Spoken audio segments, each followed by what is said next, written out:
Welcome to Housing for Huntsvillians, the podcast, a podcast about one couple's quest to eliminate homelessness in Huntsville by August 2026.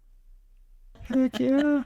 So today we are joined by Joy Johnson. Thank you so much for coming. Thank you for having me. Yes, I'm sure you do a lot of things, but I came to know about you from the HSV Progressive Podcast, which you host and Which create. I rant on, yes.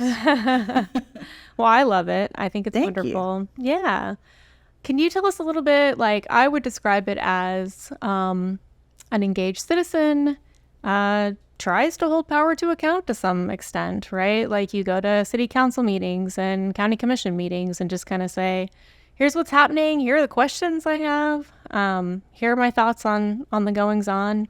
How would you sum up your podcast? I think that is very, very fair approximation, at least half of it, Right. because about half the time I also have somebody on to interview to talk about the things that I don't understand or, am passionate about or stuff like that. But yeah, I'm not a journalist by any means. So at the best, you would be able to call me a citizen journalist, maybe. But I don't have time to do the research and that kind of all of bad that. news about journalists. Most of the time, they don't have time either. Yeah, and so yeah, I'm just there. I'm an observer. I've watched now for years, so presumably, I have a sort of a depth or breadth or something of experience, and understand a little bit about just the procedures and the how things happen, but no, I'm just you're right. I'm just a citizen who is watching and not very happy almost all the time. Well, if you're not angry, you're not paying attention. Thank you. That's what I say. And I appreciate that you're paying attention. And I think I have many thoughts on the state of U.S. and local journalism. So anyone who can step up and fill in that gap, because it's rare now to have people who are not somehow directly profiting from whatever they're creating weighing in on these issues. And I absolutely, everything is on my own dime. I am not trying to monetize anything. And I also, I'll happily own the fact that part of the reason that I do HSV Progressive is for my own sanity. Because I need to talk about what I see, because it's driving me crazy. Oh, I could not relate more deeply to that. Yeah, thank you. We are looking for sponsors if anyone has any desire to sponsor Housing. Well, and there might be, but you've listened, so I tend to be, sort of anti-capitalist. Right. So I mean, there might be people who wanted to sponsor me, and I'd be happy to give them a spot on my show if I felt they were a really, really, really good fit. Right. But I'm not waiting around for them. I am not. Right. No, I think that's smart. And yeah, it's hard. It's hard to profit from systems you're critiquing. And if you can thread that needle, great. But it's hard to do. But yeah, so when did you start the podcast? This is, we're coming up on the end of the second year. Wonderful. Yeah, I started it at the beginning of 2022 in January. And what prompted the idea? Well, I as you also know, I have a letter writing group. On Facebook, right? Mm-hmm. It is. I have a group on Facebook, but it's a real live group of people that's that we amazing. actually meet and write letters together and stuff like that. And that happened a long time ago. Now I can't even. Maybe pushing a decade ago. Wow. Let me see. So, yeah, it's it probably about 2014 or 15 that I started that. And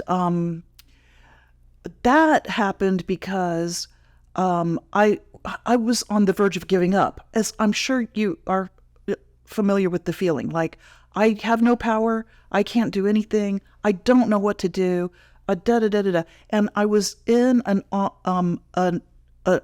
online group, and somebody said something about having a letter writing group, and I was like, I can do that. And so that's the thing I was doing. And so I honestly just always looking for something to keep me hopeful or feeling like I can do something, and I don't have money. And in this society, in this capitalist society, money is power. Right. There's no way you can't call it that way. And the only hope is a huge popular movement. Huge popular movement has got to happen.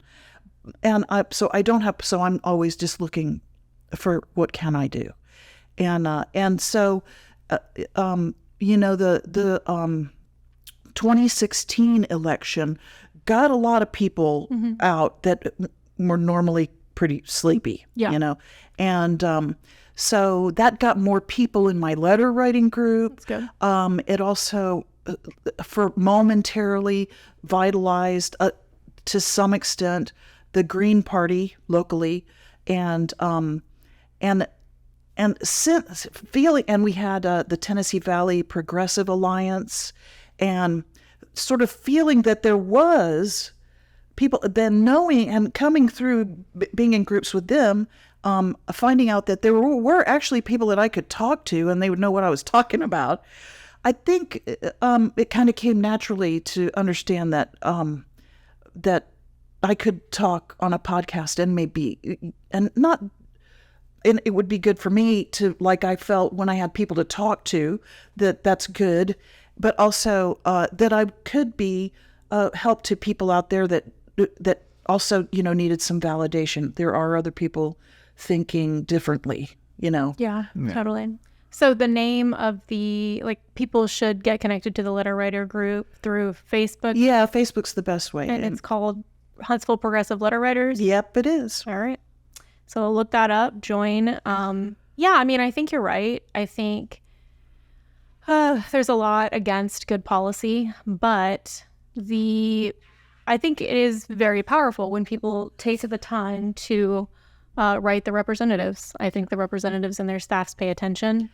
I think it matters. Don't get me wrong. I still sign petitions online and send emails, and when my organizations like Code Pink and stuff like that, I still do all of that, which they say is, sort of maybe ignored because, it's just this mass thing. I still do that.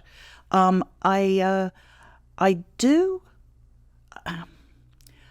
a little bit less actual letter writing now because I'm afraid that when people get a letter now, they think it's just from some old person, because only old people write letters.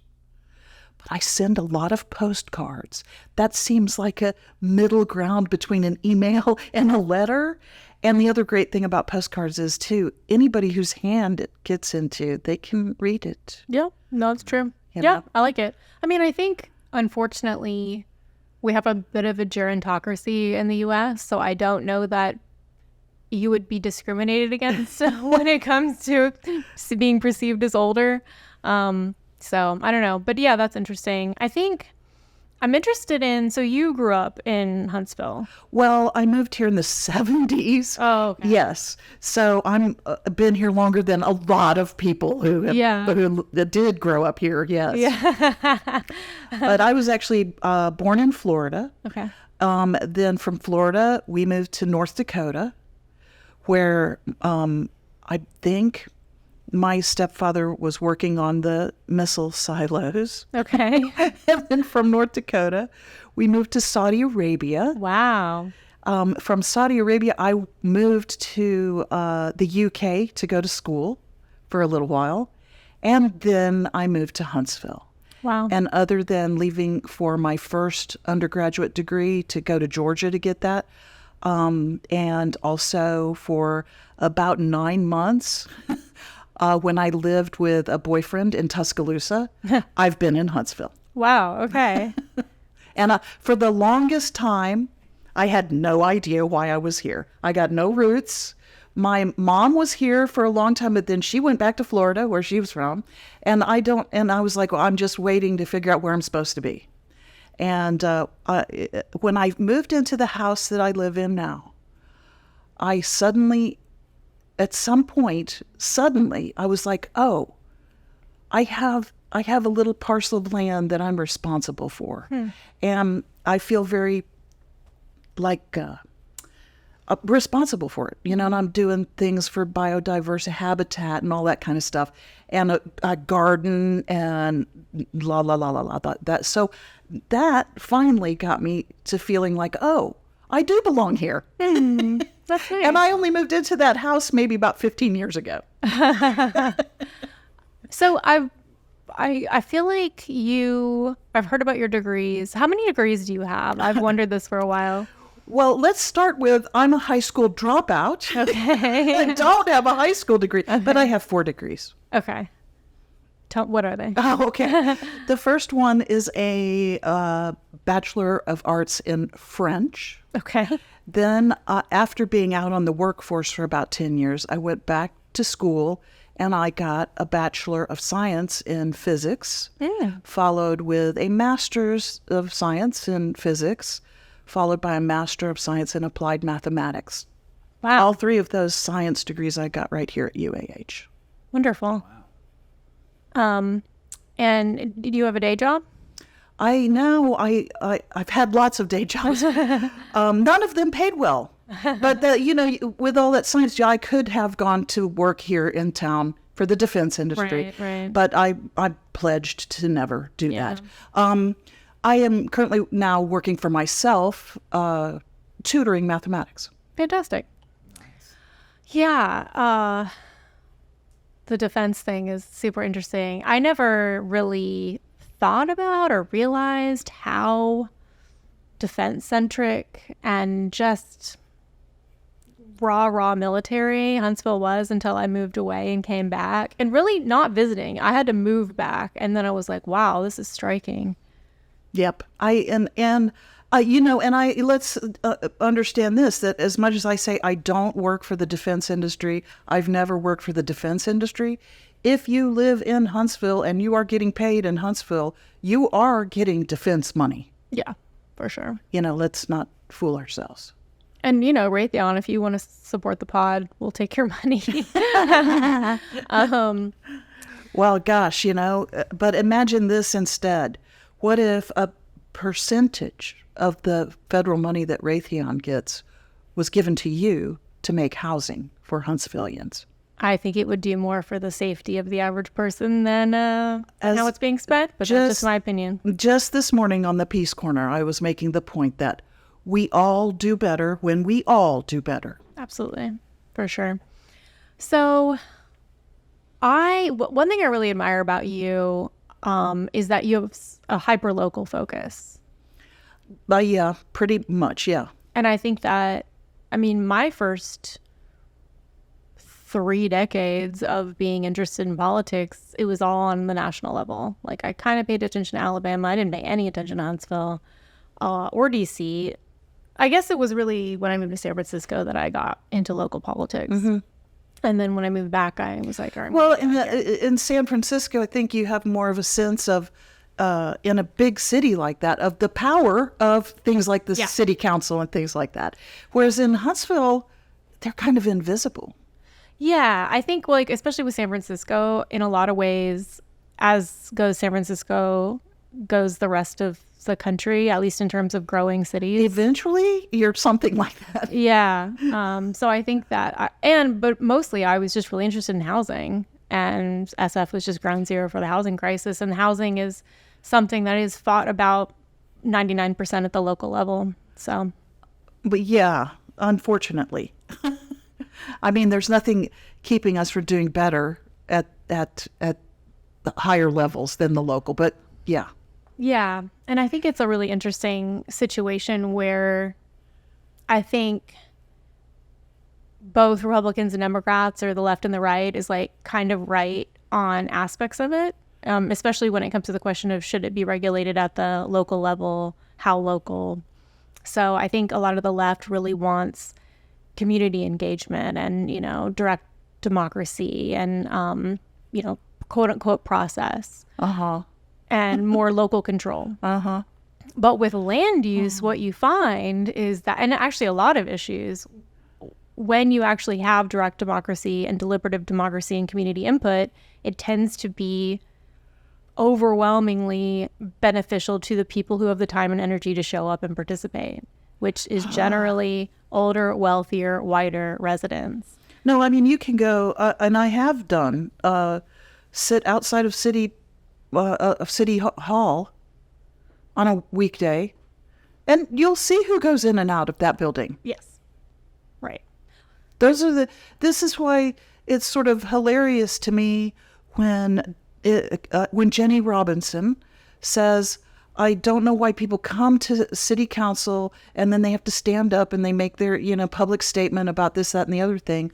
And when it's just not the appropriate place, when it could be taking care of you coming to my office and talking to me about it. And it's like, all you're saying when you say that is you don't want the rest of the public to know about it, that we have a gripe. Yeah. Well, yeah. And how I've watched the people go in and out of City Hall. How much clout am I going to have compared to those people going to seeing you in your office? Well, it's especially galling since now maybe Jenny operates differently. I do not know. But my representative is John Meredith. And 7 days ago today, this is Saturday.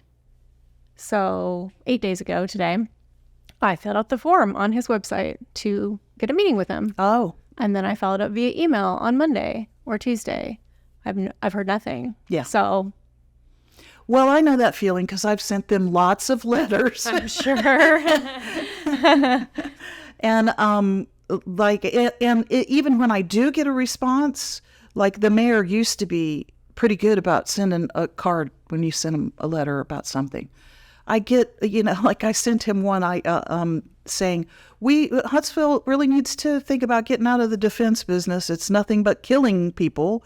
Maybe you could invest in other, industries. And he wrote me back, that's why we're getting Facebook here and Toyota and stuff like that. Well, okay, but he does nothing but get up on his bully pulpit or whatever and talk about how much the defense money and and all that, so it was just lip service. Well, I do think, one, I've heard from everyone I've talked to has said that he's been surprisingly responsive, at least in terms of hearing them out and responding. Maybe he doesn't do what they want them to do, but he does hear them out. So I got to give him credit there. And yeah, I mean, I will say, especially coming from San Francisco, where it's like business is a dirty word. I think Tommy's done a great job of trying to grow the economy, trying to diversify the economy, bring jobs in, it's tough because I feel like the word business friendly has come to be synonymous with handouts to existing businesses.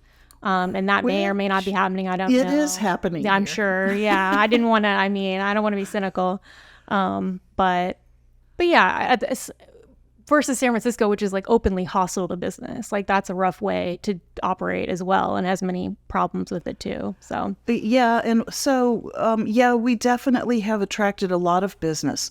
I think a large part of the reason that we attract a business here is because our labor laws in this state keep our labor really cheap. Yeah, which is unfortunate and an unfortunate reason, honestly. But we're also not planning properly for all this business we're attracting, for housing and the future and resilience and sustainability and all of that kind of good stuff. Yeah, the way that the growth has occurred drives me crazy. Yeah, and I think that's one thing that I love about speaking to people on the left in Huntsville is that when you say, okay, we are bringing in all these jobs, which means we're bringing in all these people, and statistically speaking, they tend to be higher income people than the people who already live here. So if you don't build a new unit of housing for every person or family who comes in, what do you think happens? The lower income people get displaced into homelessness or the exurbs, and the higher income people get that unit of housing. And so obviously we need to build more homes for these people who are coming in. And when I talk to progressives, they're like, yeah, absolutely, that makes sense. And it's like, yeah, of course. So that's been really And really it's nice. the housing for lower income people does not need to be out in the county, No. because those, never mind talking about the burning of fossil fuels unnecessarily, Right. and gas and cars and Right. cars and cars, which, as my listeners on my podcast know, my first thing that I talk about is environment. Right. Never mind that. If you're a low income person and you're way out in the, however far out you have to live in order to find a place to live, you're also somebody who's not only precarious in your earnings, but you just got made more precarious because you're completely dependent on having a car Right. that functions. And the minute you don't have a car that functions, you lose your job. Right. And then the next minute you lose your housing. Right. And you're not going to stay living out there because there's nobody to see you or help you out there.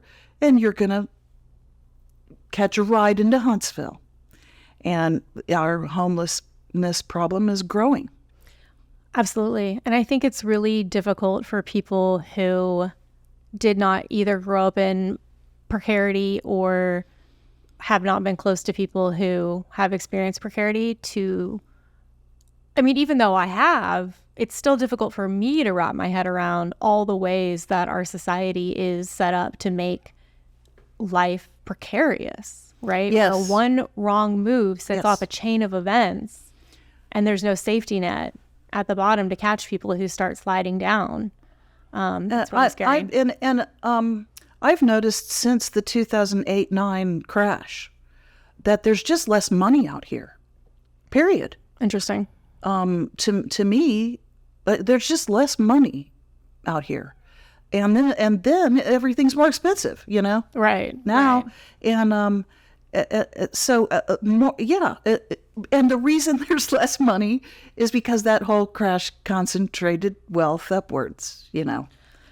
And that's what I'm trying to get people to understand. And I feel like people on the left at least have a fundamental ideological standpoint against, hey, let's not set up systems that either in design but at least in execution, transfer wealth upwards. Yeah, we can kind of be over that.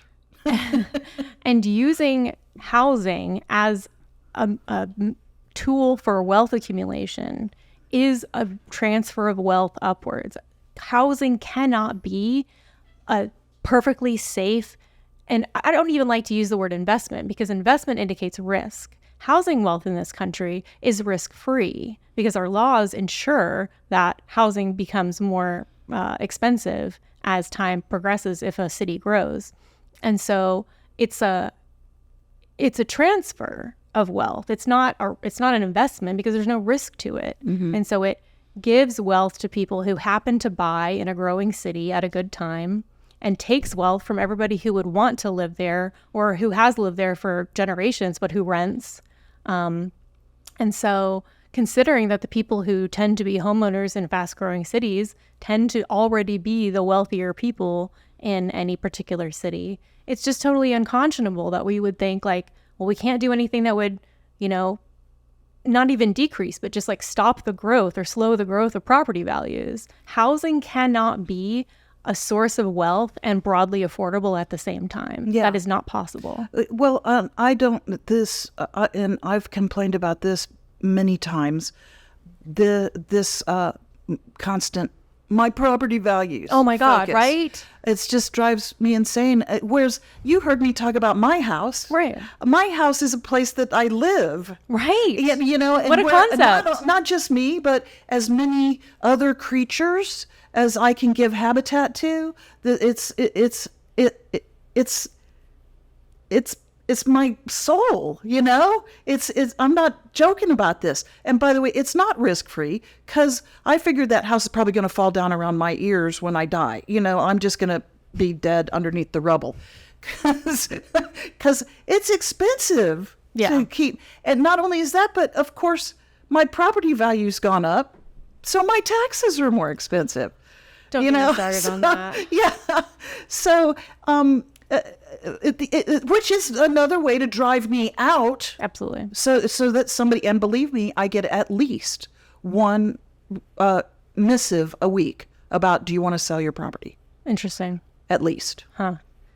Yeah. Also, I have the same phone number as some guy named Philip, who apparently owns some land out in Madison County. And I get texts, at least one a week. How much do you want to sell your property for? And I send a text back going, I was thinking about $7 million, and then I block the number, you know?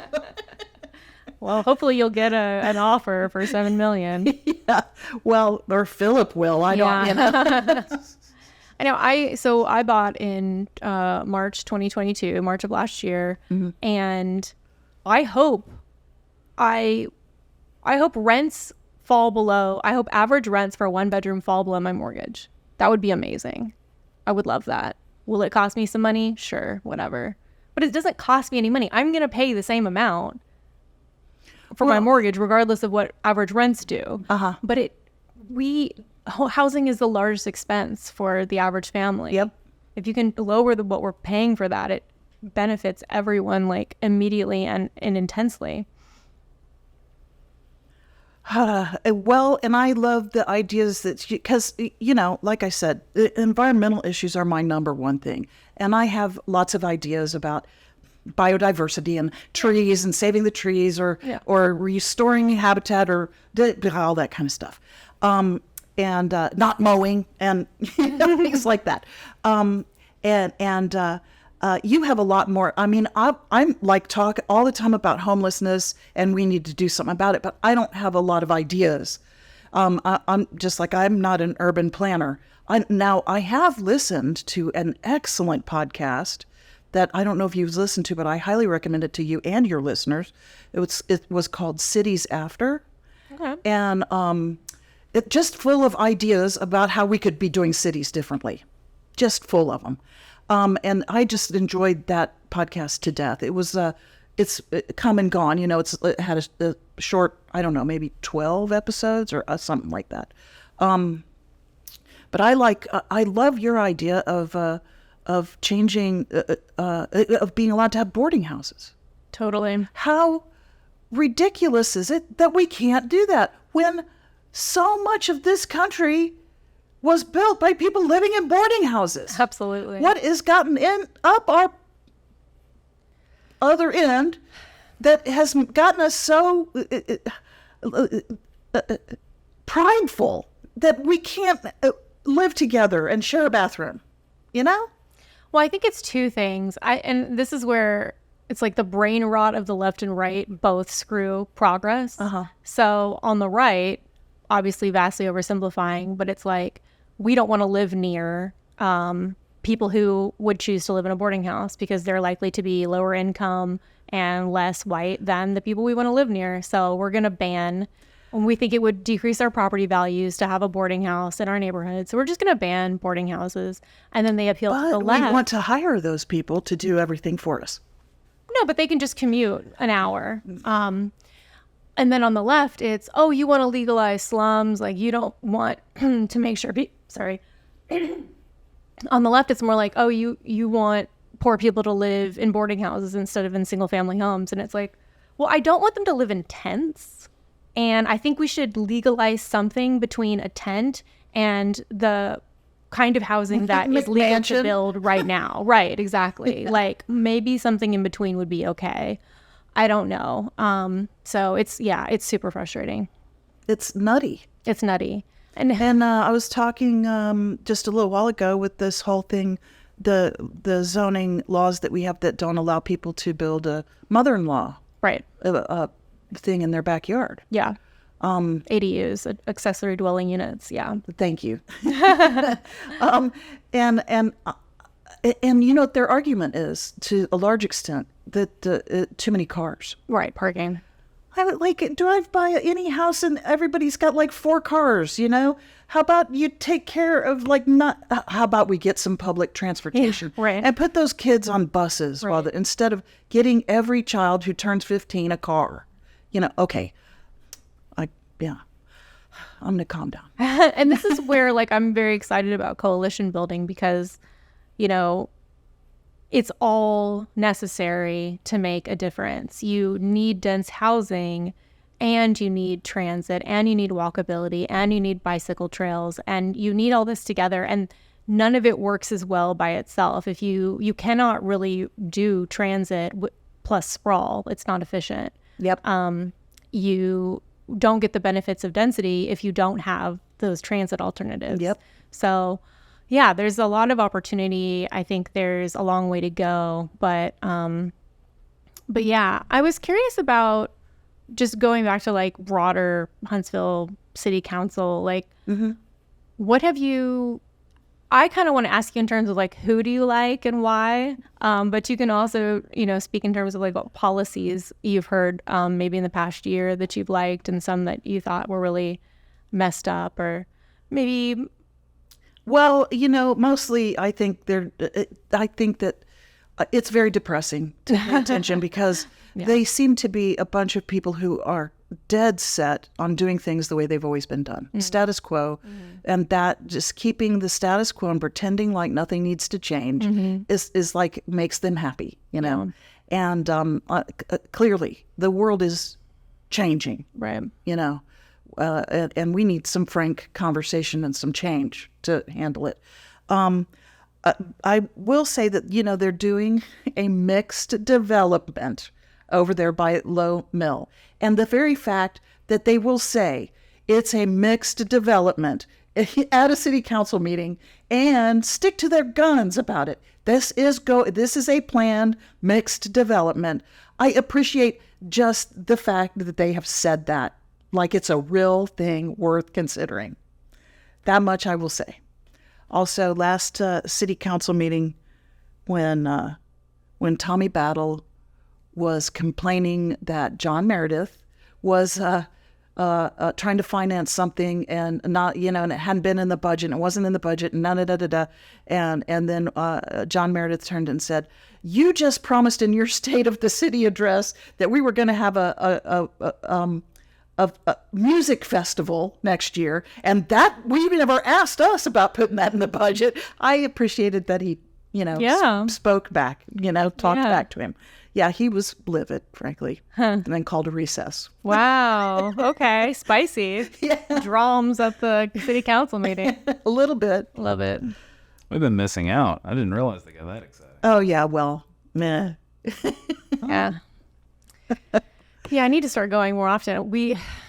I think they changed when they held them, but now when we've been holding our happy hours for Huntsville New Liberals conflicts with the city council meetings. So, yeah, we're going to have to change that. But yeah, it's an easy way to get involved. Just show up. And I have never spoken yet. I've been to 2. I've been in person to 1, and I've watched a few online. But yeah, right now I want to talk about John Meredith has a plan to build affordable housing in District 5, which what I noticed recently is that he posted on Facebook something about how it was growing and they didn't have enough schools and all of that kind of stuff, and he had it set so that nobody could comment on it. I saw that. So I copied it and commented that, well, the first thing to address is your problem with sprawl, Right. How about that? Right. And then maybe you wouldn't have that problem with affordable housing, and all of that kind of good stuff. But like I said, they seem to be wedded to the status quo and not considering doing anything differently. Yeah, and I think that's one thing about politics, or I don't know, being an elected representative, is you don't often get heat when things are status quo and they go poorly. But if you try something new and it goes poorly, often that will create problems for you. I think this is more true of like a bureaucrat than an elected. But yeah, I'm trying to understand their motivations. Like, why are we allowing these problems to continue? More power to you for actually giving them some credit for having a motivation other than corruption, Yeah, I was really curious about, thanks for bringing that up. I noticed in one of your podcast episodes you referred to Huntsville as a city buy-in for developers. Tell me more about that. Well, like, look, for example, this last week's city council meeting, I got there a little early, sitting in the back, and there were a couple of guys sitting, a little bit over from me, and I got to overhear them. One thing that you'll notice if you go very often is that a lot of people that are there all know each other, and, oh, hey, how you do? I'm city councilman, and they come over and hug each other and all this kind of stuff. And I can't remember who these two guys were talking to, but somebody came up and said, "Oh, what are you guys doing here?" And they said, "Well, we have something that we have up to be annexed." And then it was like, "Well, do you think that something's going to go wrong?" And he's like, "Hopefully, it won't even be discussed." And then a little bit later, I heard who they were, and it was a developer name. Yeah, that's who knows those are the suits going in and out Right. all the time. Right. That's who knows everybody. Okay. I know you have a little bit more faith in developers than I do. I wouldn't say I have more faith in developers. I think what I would say is that I'm the type of person who tries to not hate the player, hate the game, to create systems of incentives that make it easy for people to do the right thing and harder for them to do the wrong thing. And so to me, I got really, really frustrated in San Francisco because there's so much hate for developers. And it's almost like people hated developers more than they loved the people who benefit from dense, affordable housing. Because, like it or not, this is a thing that people need, and these are people that provide that thing. Yeah. So how do we create systems that get them to do it in the most efficacious, fair way? And so one thing that I noticed, and I'm trying to understand, I literally emailed the city and was like, is our permitting process for multifamily housing by right, or do we have discretionary review? So by right permitting means if your project meets all building and zoning codes, you get a permit. Discretionary review means there's more process or there can be more process involved. I didn't get an answer. It's like, this is the most yes or no straightforward question I can imagine. And I didn't get an answer. I thought that was really weird. So I don't know yet, but it looks like if your project does meet all criteria, the city does not have the authority to, and no one else has the authority to hold it up. However, it seems to be, we know that only 15% of Huntsville is zoned for multifamily housing. Mm-hmm. So what happens is most of these multifamily projects are on parcels that were zoned for something else, commercial or single family. Mm-hmm. And so the discretionary review is in, do we rezone this land? Mm-hmm. That's what I was going to say. It may look like there's not a lot of discretionary review, but you've got to get through the Board of Zoning Adjustment. You got to get through the subdivisions board. You got to get through planning. And then by the time you get through all of those things, it goes to city council. And by the time it goes to city council, most of that stuff just gets passed. So the process of addressing it is really in the earlier boards. Okay. And the people who sit on planning are developers and real estate agents. Yes. And this is the Huntsville we're getting from that planning. Right. And listen, I don't know anything about the situation, and, absolutely far be it from me. I'm not accusing anyone of anything. I want to be very straightforward about that. What I will say is in San Francisco, we have a discretionary review process for all multifamily housing. And in San Francisco, what's that extra thing? Because I don't know what that is. Thank you for asking. Yeah.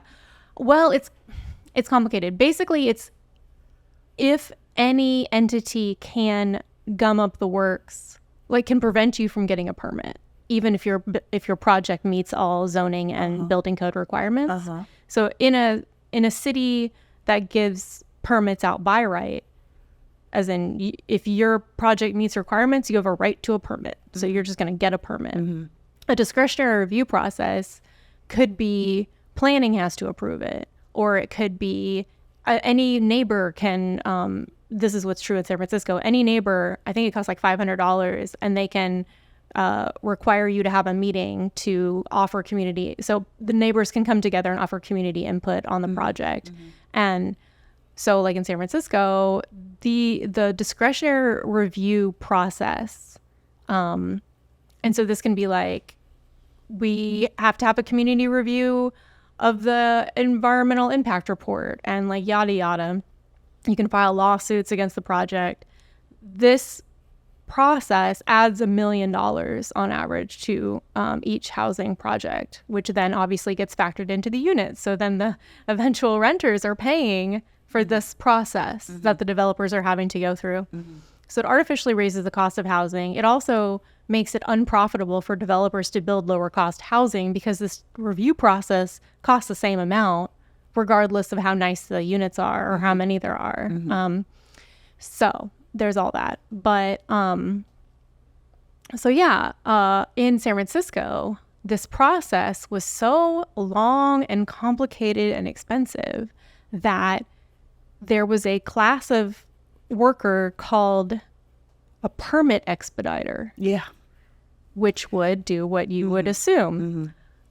And that system was so corrupt that I think he was like the head guy of the permitting process, Muhammad Nuru, went to prison for corruption because he was found to be actually corrupt. And so that's what can happen. But the more important thing is these kinds of processes create opportunities for, even if it's not corruption, just deal making and favoritism. And again, this process adds nothing to the housing that gets built. It adds costs only. It favors the people who are better connected. It favors the people who already have power. So I think we really need to look at, like, is this process ideal for the goals that we have as a community? And I don't think it is. I think it would make way more sense to zone all of Huntsville for multifamily and then give builders permits by right, just to end the bureaucracy at best and possible deal making at worst. Well, let's just get rid of. I know people are cringing. The whole residence 1A and residence 1B or whatever the heck those guys are. Let's allow people to build more densely. Yeah, for sure. In any way that they want to. Absolutely. And it seems to me also, even if we did have this permitting process or by review or whatever you were calling it. By right. Not the by right, but the discretionary review one. The added cost would, at the very least, want you to build more dense housing so that you could sell it or rent it to more people to recoup your costs, you know? Totally. Let's take a quick break for a second. Okay. So we're back, but I think we've kept you a long time. Thank you so much for being so generous with your time, Joy. Want to make a plug again for HSV Progressive Podcast, citizen journalism, responsible governance, evidence-based policy, all those things. Bitching, well, whatever you want to call it. And all of the above. Yeah. And so you publish weekly. Yes, I do. I'm not as rigorous as you guys about when exactly it comes out, because I work a lot in order to keep my house from falling down around my ears. That's good. So it comes out once. I'm on. Let's see. This is Saturday, right? Mm-hmm. So this is still week 39 of the year, and I will be recording episode 39 tomorrow. So, I'm pretty close to once a week. That's awesome. Last year, with COVID, I got COVID in August, and it was just very difficult. Sorry. And I only got about 40 some odd episodes out last year. But I'm bound and determined this year to get at least 52 episodes out. And like I was saying, I want to also put this episode over on my show as a bonus episode. Thank you. So that people will also maybe, hopefully, look up Housing for Huntsvillians. And you gave us that shout out in your recent Very much episode. Thank you so appreciated. much. That was so kind of you. Well, I'm just glad to have some help. Same. Yeah. And so you are also help organize Green Thinks, Yes, Green Thinks. which is the Huntsville Environmental Coalition's basically happy hour. Yes, and it certainly is not limited to Huntsville Environmental Coalition, but the idea is indeed that we talk about environmental concerns. I have a time. It's the generous listeners. Hello, kitten. It's the third Wednesday of the month, and if you're interested in hearing about it, you probably need to reach me through Huntsville Progressive Letter Writers on Facebook, and I'll put you on the email list for that. We have a tiny presentation because I don't want it to be a big production or anything like that, just as a conversation starter. And it will be about environmental issues, generally speaking, which housing is an environmental issue. They're all go together, you know. That's why, as much as I'm an environmentalist, I can't help but talk about economic justice, social justice, housing justice, all of it. I love you too, kitten. You guys have nice cats. They are very social. They're very Outgoing. yes.